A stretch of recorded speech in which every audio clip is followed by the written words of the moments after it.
நான் எப்பயுமே ராமை பார்த்து அவனுடைய முகம் வந்து எனக்கு தெரிஞ்ச தமிழ் சினிமாவில் ரொம்ப அழகான ஒரு ஆம்பளை வந்து ராமன் சொல்லுவேன். ஆக்சுவலி எல்லாரும் சொல்லுவாங்க ஒரு டேரக்டரோட நடிக்கிறது ரொம்ப கஷ்டம். ஒரு வெங்காயமில் நானும் டேரக்டராக மதிக்கிறதுல அவனும் டேரக்டரே கிடையாது. நாங்கள் 2 பேரும் படம் ஃபுல்லாக குண்டி பழமொழி தான்.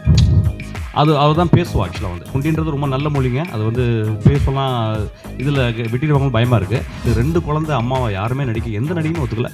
நிச்சயமாக ஒத்துக்க மாட்டாங்க பாவம். அவங்க என்ன எந்த நடிகளுக்கும் வயசே ஆக போகிறதில்ல. அப்புறம் வந்து கடைசியில் வந்து வேண்டா விருப்பா வந்து பூர்ணான்னு சொன்னவொடனே அப்படி என்ன மாதிரி படம் நடிச்சா எல்லாம் லொத்த படம். பூர்ணா நடிச்ச படம் எல்லாம் ஒரு படம் வந்து எப்படின்னா அந்த படம் சும்மா எப்படி தான் இருக்கு. 4 பாட்டு இருக்கு, 5 ஃபைட் இருக்கு சார். ஓகே சார், ஃபர்ஸ்ட் சீனில் வந்து ஆட்டிட்டு போயிட்டார் சார், கடைசி சீனில் ஆட்டிட்டு போயிட்டார் சார், வின்னு தேவையில்லை. இந்த படம் வந்து ஓடிச்சு. இந்த படத்தில் ஒரு மயிர் காசு எனக்கு தேவையில்லை. திரும்பி I want to do part 2. Actually I want to do part 2 just for Ram and Poorna. வந்து என்னுடைய தம்பி, என்னுடைய அசிஸ்டன்ட் டைரக்டர் வந்து எனக்கு வந்து ஒரு கதை எழுதி கொடுங்கன்னு சொன்னான். ஆக்சுவலாக கதை எழுதி கொடுனா இன்டெரக்டாக ப்ரொடியூஸ் பண்ணுங்கன்னு சொல்கிற மாதிரி அவன் அண்டர்லைனில் ஒன்று வச்சான். சரி ரைட்டு ஓகே. தம்பியோடையான் படைக்கஞ்சான்னு சொல்லுவாங்க. அதெல்லாம் ஒன்றும் பிரச்சனை இல்லை. இவனெல்லாம் தம்பியாக வச்சு பிரச்சனை தான் எனக்கு ஆக்சுவலாக. ஸோ வந்து இவனை பார்த்து நான் பயப்படணும். ஆக்சுவலாக அஞ்சான்னு இவனை தான் பார்த்து பயப்படணும். ஸோ வந்து சொன்ன உடனே சரிடா என்னடா எழுதுனா அண்ணே நீங்கள் வந்து காமெடி எழுதி கொடுங்கன்னு சொன்னான். பாருங்கள் நெக்ஸ்ட் செகண்ட் இது என்னையே போயிட்டு நானே கருப்பு டார்க் ஃபிலிம் மேக்கர். ஸோ எப்படி எழுதுறது அப்படின்போது சரி அது ஒன்றும் இல்லை. ஒரு any dark thing you just turn it, you just twist it and you will have humour. Actually இது வந்து எல்லாருமே காமெடி படம் நினச்சிக்கிறாங்க. காமெடி படம் தான். Actually it's out and out it's a humour film.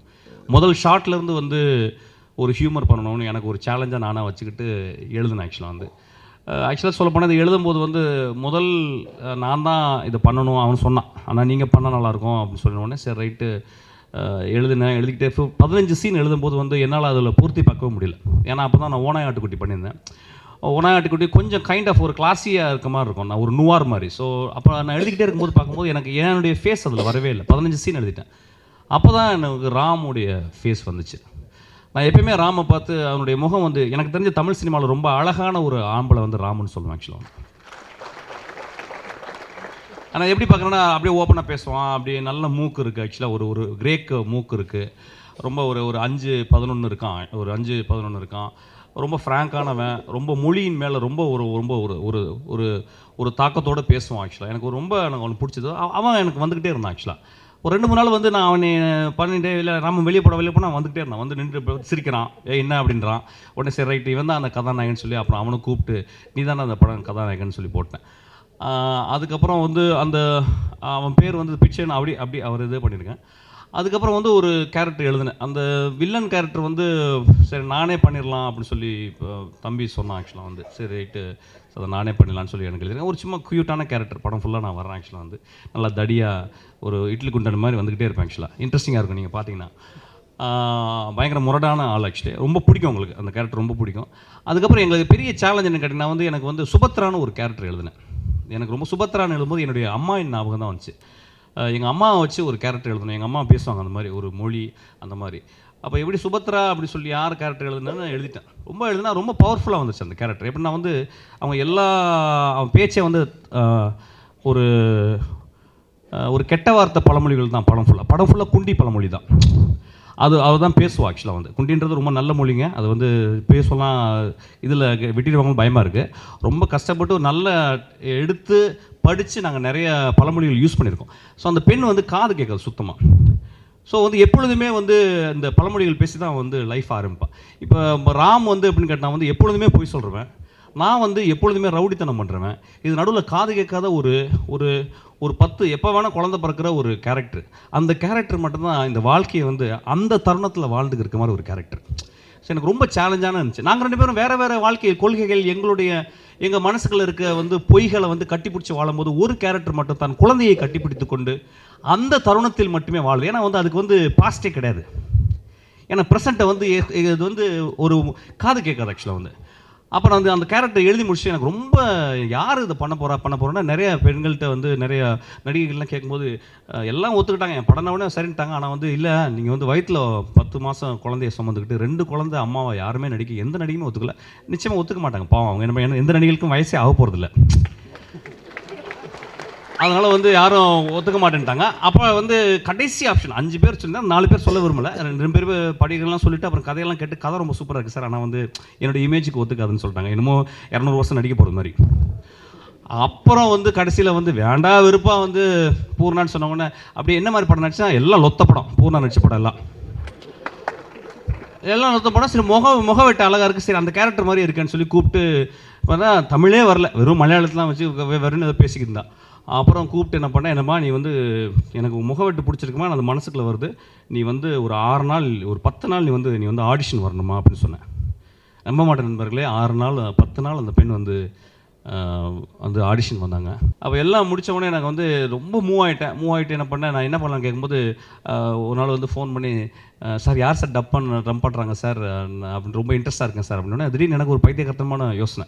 என் வாழ்க்கையில் பைத்தியகரத்தனமாக யோசிக்கிறது தான் பெஸ்ட்டு நான் மொமெண்ட்ஸ்ன்னு நினைக்கிறேன் ஆக்சுவலாக. அப்போ நான் என்ன பண்ணேன் வந்து என் தம்பிகிட்ட கேட்டேன் வந்து, டே பூர்ணாவே பண்ண சொல்லலாம் மேடம் அப்படின்னு. ஆனால் என்னடா மலையாள வாசனை அடிக்குது, என்ன அது பேசும்போது படத்தில் பேசும்போது நல்லா பேசிருச்சு, ஆனாலும் மலையாள வாசனை அடிக்குதுல்ல, இல்லை பரவாயில்ல வாசனை அடிக்கணும்னா அது தமிழ் வாசனையை ஆக்கலாம் அப்படின்னு சொல்லி கூப்பிட்டு ஒரு நம்ப மாட்டேங்க ஒரு 6 days she came in to ஸ்டூடியோவில் வந்து ஷீ ஸ்டார்டட் ப்ராக்டிஸ் பண்ணி, நம்ப மாட்டேங்க, முதல் மலையாள பெண் சுத்த தமிழில் டப்பிங் பேசியிருக்கேன் அந்த பெண். நான் ரொம்ப பொண்ணை பற்றி பேசினா நாளைக்கு எதாவது எழுதிட போகிறேங்க ஆக்சுவலாக வந்து இவருக்கும் அவருக்கு ஏதோ இருக்குது அப்படிலாம் ஒன்றுமே இல்லைங்க. ரொம்ப ஆத்மார்த்தமாக நான் ஒரு தாயாக தான் பார்க்குறேன் ஆக்சுவலாக வந்து. அவ்வளோ சூப்பர் நடிச்சு. I am very grateful to her actually. Please give a big applause for her actually. This is a classic example how a actor should behave, how an actor should be performing in the spot. அந்த அளவுக்கு ஐ am very, இந்த படம் வந்து ஓடிச்சு, இந்த படத்தில் ஒரு மயிர் காசு எனக்கு தேவையில்லை, திரும்பி I want to do part 2 actually. I want to do part 2 just for Ram and Poorna. ராமை பற்றி சொன்னா, ராம் நடிச்சுக்கிட்டே இருக்கும்போது எப்படி எல்லாரும் சொல்லுவாங்க, ஒரு டேரக்டரோட நடிக்கிறது ரொம்ப கஷ்டம். ஒரு வெங்காயம்ல நானும் டேரக்டராக மதிக்கிறதுல, அவனும் டேரக்டரே கிடையாது, நாங்கள் 2 பேரும். அவனும் அப்படி தான், அவடே வாடா நடிக்கலாம், என்ன வாங்கினேன் கொஞ்சம் 2 நாள் இப்படி வாடா அப்படின்னு சொல்லி தம்பிகிட்ட கொடுத்துட்டு இதெல்லாம் எழுதியிருக்கேன்டா நீ நடிக்க சொல்கிறான்னா நடித்தா நம்ப மாட்டேங்க. ஃபஸ்ட் 2 நாள் கஷ்டமாக இருந்துச்சு. ராமு கூட வந்து என்னுடைய இயக்குனர் தம்பி வந்து உள்ளே பெனிட்ரேட் பண்ணுறதுக்கு. அப்புறம் நான் போனேன், இல்லைடா இதை ரொம்ப சிம்பிளாக பண்ணலாம்டா அப்படின்னு சொன்னேன். ஏன்னா அவன் ஒரு கைண்ட் ஆஃப் ஃபிலிம் மேக்கிங் வச்சிருக்கான், ஃபிலிம் ஆக்டிங் வந்து ஒரு லெவல் இருக்குது, ரொம்ப சிம்பிளாக எதாவது பண்ணலாம்டா ராம அப்படின்னு சொன்னோடனே நம்ப மாட்டேங்க 3 நாளுக்கு அப்புறம் ஹி பிகேம் பிச்சை. அவன் வந்து கடைசி கிளைமேக்ஸ் நடிக்கும்போது வந்து அவன் தம்பி தெரியாமல் சொல்லிட்டான், காலில் முட்டியில் அடிப்பிடிச்சா நம்மளாம் முட்டியில் அடிப்பிடிச்சதுமா அப்படி உரசச்சு நினைப்போம். இல்லை ஹி ஃபெல். என்னை கட்டிப்பிடிச்சி கீழே விழுந்தான். என்னை கட்டிப்பிடிச்சா என்ன ஆகும், பிரச்சனை தான். என்னை கட்டி பிடிச்சி கீழே விழுந்தான். 2 பேர் ஃபைட் பண்ணுறான் ஆக்சுவலாக. ஒரு குண்டா தடியனா ஒரு பெரிய மரம் மாதிரி விழுந்து கீழே விழுந்தோடனே கால் அப்படியே உடஞ்சிருச்சு. கால் உடஞ்ச உடனே என்ன சீன்னா, அந்த சீனில் கால் உடையிற சீன் அது. அந்த சீனில் கால் உடஞ்சிருச்சு அவனுக்கு. காலில் உடஞ்சி கீழே கிடந்த உடனே எந்திரிக்கவே முடியல. ஆனால் எனக்கு தெரியும், நம்முடைய ஃபைட்டர்ஸ்லாம் தூக்குறாங்க, நான் அப்படியே நின்றுக்கிட்டே இருந்தேன் ஆக்சுவலாக வந்து. எனக்கு தெரியும் நிச்சயமாக அந்த the way he fell, the way he sounded, I know that it's a very very bad injury. அப்புறம் உடனே என்ன பண்ணேன், என்னடா பண்ணலாம்ல, இல்லைண்ணே அது அப்படியே தவழ்ந்து போகிற மாதிரி சீனு, கிளைமேக்ஸ் சீனு. நான் கத்தி எடுத்து வெட்ட வருவேன், அவன் அப்படியே தவழ்ந்து போகிறான். ரொம்ப ரியலிஸ்டிக்காக அவன் நடிக்கலை, அந்த கால் உடஞ்சதை நடிக்க வச்சிருச்சு. ஸோ அந்த சுச்சுவேஷன் ஹெல்ப் டஸ் ஆக்சுவலி. ஆனால் என்னென்னா அந்த வலியை அவன் வந்து அப்படியே மனசில் போட்டுக்கிட்டு அந்த வலியோடு நடித்தான் actually. I am very proud and very very grateful to Ram actually. One of the fabulous actor. Is going to be one of the fabulous actor. I am going to do part 2 for this actually. பண்ணிட்டு வந்து நான் சாயங்காலம் போய் நான் வந்து டாக்டர்கிட்ட அனுப்புனா, மொத்தமே ஒரு 16 உள்ள வந்து டெண்டன்ஸ் இருக்கான், அதில் 12 டெண்டன் வந்து அறுந்து போச்சு. நீங்கள் இன்னும் பார்த்தீங்கன்னா நொண்டிக்கிட்டு தான் வரேன். எனக்கு ரொம்ப வருத்தமாக இருக்குது எனக்கு ஆக்சுவலாக. உடனே நான் டாக்டர்கிட்ட நான் பார்த்தேன், I feel very very guilty actually. So இந்த மாதிரி ஒரு படம் பண்ணியிருக்கோம். நிறைய பேருக்கு இன்னும் எப்படி இருக்கும் படம் ரொம்ப சின்சியரான படம், நல்ல படம், you are going to enjoy a lot. இது ஓடணுங்கிறக்காக ஒரு ப்ரொடியூசரெல்லாம் சொல்லலை ஆக்சுவலாக. நல்ல படம் அவ்வளோதான். இது பாருங்கள் ஆக்சுவலாக, நல்ல படம் பாருங்கள், ஃபேமிலியோடு வந்து பாருங்கள். எந்த ஒரு மோசமான ஒரு இதுவும் யாரை பற்றியும் ஒரு விமர்சனம் எதுவுமே எடுக்காது. ரொம்ப ரொம்ப இன்டென்ஸான, காலையில் 6 மணிக்கு படம் ஆரம்பித்து சாயங்காலம் 6 மணிக்கு முடியுது ஆக்சுவலி. ஒரு 3 மனிதர்களுடைய ஓட்டம் தான் ஆக்சுவலாக. ஓடிக்கிட்டே இருக்கான், நான் அவனை துரத்தை வெட்டிக்கு போயிட்டே இருக்கேன். என்ன நடக்க போகுது வாழ்க்கையில், நாங்கள் ஓடிக்கிட்டே எங்கள் வாழ்க்கையை 12 மணி நேரத்தில் எங்கள் வாழ்க்கையை கற்றுக்குறோம். இதுதான் அந்த படம் ஆக்சுவலாக வந்து. நிறைய பேர் வந்தாங்க. I am very very honoured actually. PC sir வந்தார். நான் வாழ்க்கையில் எப்பொழுதுமே ஒளியூட்டி கொண்டு இருக்கிற இன்னொரு மனிதரை நான் பார்க்குறேன் ஆக்சுவலாக. எப்போயாவது சும்மா ஒரு ஃபோன் அவர் பண்ணும்போது அப்படி அவ்வளோ சந்தோஷமாக இருக்கும். போன வாரம் தான் ஒரு ஃபோன் எஸ்எம்எஸ் பண்ணேன், உங்களுக்கு கட்டி பிடிக்கணும்னு ஆசையாக இருக்குது அப்படின்னாரு. போடா வேலை இருக்குடான்னு சொல்லிட்டாரு. அதுக்கப்புறம் வந்து என்னுடைய நாசர், நான் சினிமா எங்கள் முக்கியமான ஒரு ஆளை பற்றி பேசணும் ஆக்சுவலாக. நாசருக்கு முன்னால் கமிலாவை நான் பேசணும். என்னுடைய சகோதரி, என்னுடைய தாய் அங்கே வந்து ஒரு குழந்தைய அப்படியே மடியில் வச்சுக்கிட்டே உட்காந்துக்கிட்டே இருக்கான். அவளை இந்த படத்துக்கு தான் வந்து நீ தான் வந்து இந்த விளக்கேற்றணும் அப்படின்னு சொன்னேன். எனக்கு தெரியும் நீங்கள் வர முடியல ஆக்சுவலாக வந்து. From the distance I know that she must be praying god actually for this movie. என்னுடைய நாசர், நான் எப்பொழுதும் மதிக்கிற என்னுடைய ஆசான், one of the fabulous fantabulous human being, one of the greatest actor in India.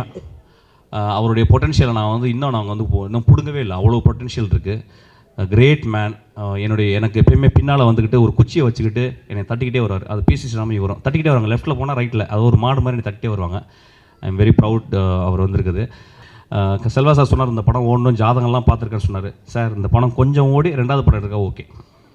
ஒன்று அந்த பக்கம் போயிட்டு பீச்சில் ஒரு பெரிய வீடு, அந்த பக்கம் வந்து ஒரு 4 கல்யாணம், அதெல்லாம் ஒன்றுமே வேணாம் சார். எனக்கு வந்து இந்த படம் கொஞ்சம் ஓடினா போதும், அடுத்த படத்துக்கு அட்வான்ஸ் கொடுத்துருவேன், அவ்வளோதான். பெருசாக ஒன்றும் இல்லை, 5 அடி தான். எல்லோரும் போகும்போது 5 அடி தான் எனக்கு இப்போயே தெரியுது ஆக்சுவலாக. ஸோ அதனால் ஜாதகத்தில் எனக்கு நம்பிக்கை கிடையாது. இந்த படம் கொஞ்சம் ஓடினா போதும், நல்ல படமாக ஏற்றுக்கொள்ளப்பட வேண்டும். ஒரு படம் வந்து எப்படின்னா, அந்த படம் சும்மா எப்படி தான் 4 பாட்டு இருக்குது, 5 ஃபைட் இருக்குது சார், ஓகே சார். ஃபஸ்ட் சீனில் வந்து ஆட்டிட்டு போயிட்டார் சார், கடைசி சீனில் ஆட்டிட்டு போயிட்டார் சார், வின்னு தேவையில்லை. ஒரு எழுத்தாளன் எழுதணும், அந்த கதையை பார்த்துட்டு ஒரு 1/2 மணி நேரம் வீட்டில் போய் சாப்பிடும்போது யோசிக்கணும், படுக்கும்போது உடனே தூக்கம் வரக்கூடாது. அது வந்து ஹியூமர் படமாக இருந்தாலும் அது இருக்கும். இந்த படத்தில் அது இருக்கும் ஆக்சுவலாக. இந்த படத்தில் எல்லாருமே இருக்கிறீங்க. ஸோ இந்த படத்தில் இருக்கும். அந்த அளவுக்கு ஓடினா போதும். பெரிய ஒரு நல்ல படம் அப்படின்னு சொன்னால் பார்க்கலாம்ப்பா அப்படின்னு சொல்லி ஒருத்தங்க 2 பேர் 2 தடவை பார்த்தா போதும், இந்த படம் ஓடிடும்.